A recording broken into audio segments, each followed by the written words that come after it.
So the exhibition here, the last grand tour, the exhibition really came about partly with the pleasure, I suppose, for a contemporary curator working in the context of the museum here, the Cycladic collection, which of course I wanted in some way to respond to being here, not only being here but also being in Greece. But I think for any curator who works sort of, as I do, with modern and contemporary art, it's so much more pleasurable to be in a site where you can juxtapose with the past, because of course this is what artists do. They don't look only at the last 10, 20, 30 years, they look at everything. So, and of course, you know, there's hardly any work that one can pick up from antiquity more than the Cycladic figure that has this extraordinary resonance with modern art.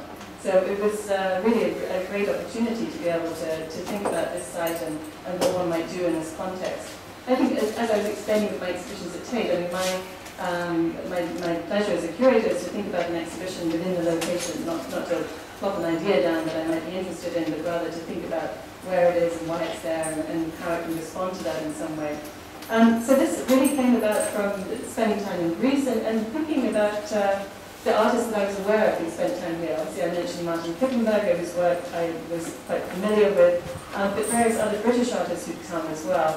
And then thinking more about why perhaps this was no longer the case, why you don't see artists making, to refer to the title, the Grand Tour, of course, was a tradition from the 18th century. Artists would, not only artists but recognition, noblemen and wealthy people would do a tour of antiquities. In fact, at that point it was really only to, not to Greece so much, but to Rome, Renaissance Italy, as well as antique Italy. But the tradition grew, obviously, over the years, and by the 19th century it was really a very popular thing to do, of course still for the wealthy, relatively speaking, but essentially also something that artists felt they had to do. And we all know, I'm sure, about Byron's time here and so on. So it's a romantic tradition that then became very much part of a classical education, that artists, if you were a cultured person, you had to, at some point, go on the Grand Tour. And the Grand Tour, of course, is the beginning, the origin, in the sense of tourism as we know it now, cultural tourism leading to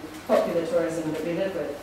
So what I was interested in was the history of this, of the significance of a classical education, of the fact that this had been such a mainstay, in a sense, of everybody's development, culturally and philosophically, and that, from what I could see, it had actually fallen into decline, and almost coincidentally with, well, not coincidentally, I mean, coinciding with this explosion in a global culture, in a global world. So in fact, the generation of someone like Gabriel Orozco, who of course not only came from Mexico, but his thinking led him to travel to Brazil and Costa Rica and to Asia, to Korea and Japan and so on. And yet I know that he's not been here. He's fascinated to come here, but he's not been to Greece. That was no longer the sort of logical place as an artist to visit, to learn, and to educate oneself. And this is I think a shift that we will see some effects from over the years. I mean, it's hard to say what it might be now, but of course it is, along with the other ends that we're experiencing in society, the end of religious belief, the end of a homogenous society, the end of so many other aspects of the last 100 years, at least, of our contemporary, our modern world. We're now entering a time where none of these points of focus of a particular trajectory in education, for instance, can be expected anymore. So there will necessarily be a shift in how we think about the art and the way in which the art is made and produced, and what its reference points are. At the moment, I think we're experiencing this, which is why not only the art world is obviously an extraordinarily expanded space, but it's also a place in which I think we're all desperately trying to come to terms with this vastness that we're now trying to cover in terms of contemporary art, and how is it that we can create any kind of logical sense of it.